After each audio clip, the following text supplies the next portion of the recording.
Жарандар конституциялык укугун пайдаланып, добушун берүүгө бардык шарттар түзүлгөн. Бул тууралуу Борбордук шайлоо комиссиясынын төрайымынын орун басары Нурлан Койчекеев маалымат берди. Жалпы Ленин району боюнча 51 шайлоо тилкеси болсо, анын 47синде мүмкүнчүлүгү чектелген жарандар үчүн пандустар орнотулган. Азыркы тапта Ленин районунда жашаган 9700дөн ашык тургундар келип, жарандык милдетин аткарып, өздөрү тандаган талапкерге добуштарын берди.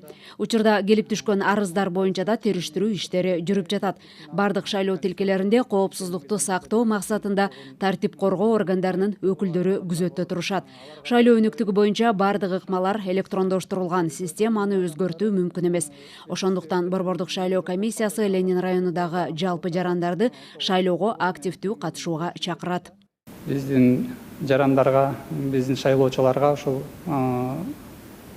бүгүнкү күнү, ушул дем алыш күнү сиздерге ушундай мүмкүнчүлүк түзүлүп аткандан кийин келип, өзүңүздөрдүн мыйзамда бекитилген конституциялык укугуңуз менен пайдаланып, өз эркиңизди көрсөтүп, шайлоого катышып, добуш берип, татыктуу кандидатка добуш берип туруп, өз укугуңарды ушинтип пайдалансаңар депчи. Себеби бүгүнкү күнү бизде ушундай жогорку техникалык мүмкүнчүлүктөрүбүз бар. Бардыгы автоматташтырылган. Ал жерге мисалы серверге, электрондук системага мындай бурмалоо, кандайдыр бир бузуу же оңдоо мүмкүн эмес. Ар бир добуш мындай так жана анык гана болот да, аны мындай бурмалап, башкача кылып бузуп коюуга мүмкүнчүлүк жок.